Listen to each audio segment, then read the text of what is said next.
How to lay paving stones on a patio. Difficulty level, 2 hammers. It is the spot where house meets garden, and on fine days, it can be used as an extra room. That's another reason to show it off using paving stones of your choice. You will need paving stones, a roll of non-woven sheet or a draining mat, some sand, cement, and exterior joint mortar.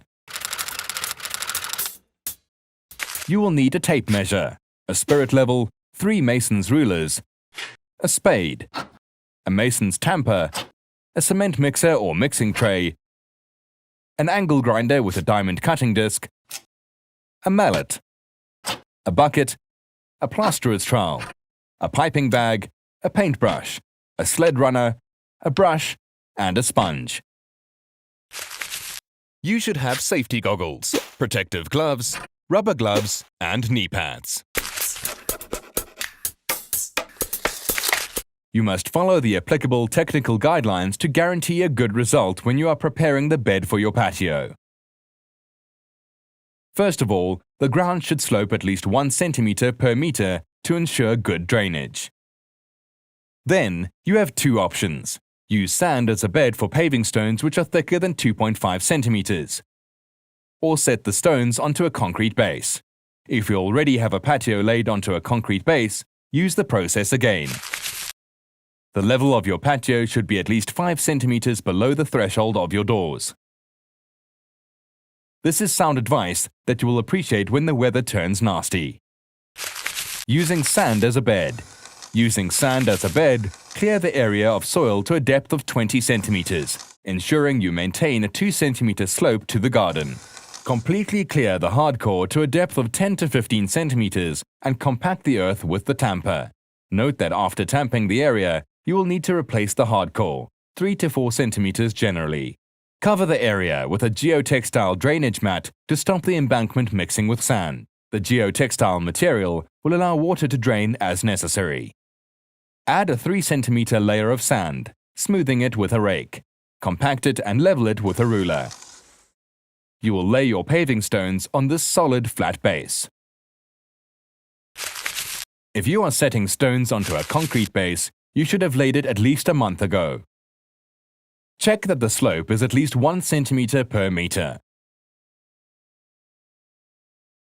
Install a drainage filtration layer before you lay the thin layer of mortar. Level it using a mason's ruler, then set the patio stones on top. Create a ditch at the side if possible to drain rainwater. Alternatively, you could drain into an inspection pit.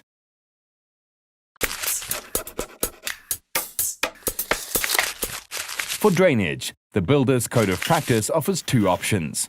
The first is to spread a 2 centimeter bed of aggregate, covered by a non-woven synthetic sheet. The second option uses a mat as a filtration layer, made from high-density embossed polyethylene material, covered with a non-woven sheet. The screed is a thin mortar mix of 250 kilograms of cement per cubic meter. A minimum of 3 centimeters thick at the lowest and 7 centimeters at the highest point. Work at right angles to the building in sections 1 meter wide.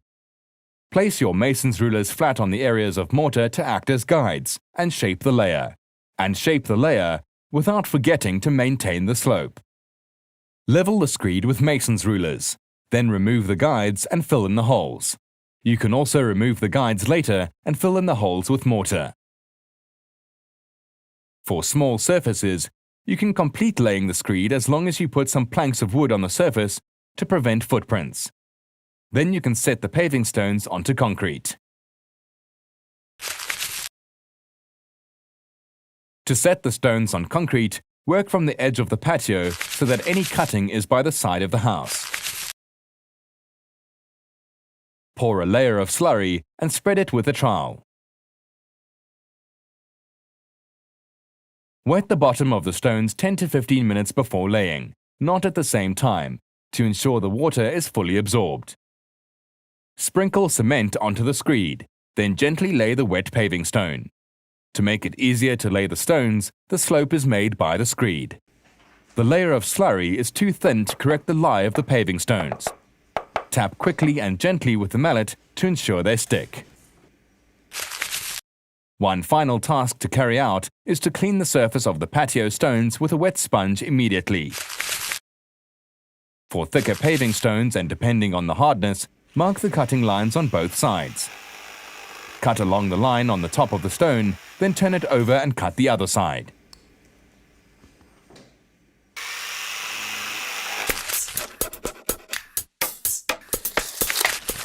Wait 24 hours before mixing up the exterior grouting with a stirrer if you use a piping bag.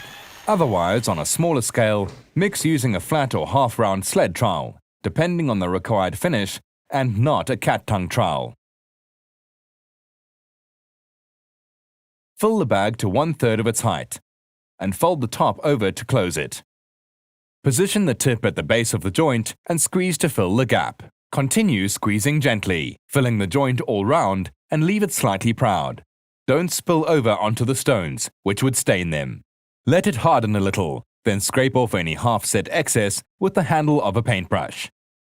The setting time will vary by product and the ambient temperature. Test the surface of the joint before scraping. Use the sled runner to flatten the surface of the joint and finish smoothing with a paintbrush. Leave it to dry a little more before sweeping up the scrapings.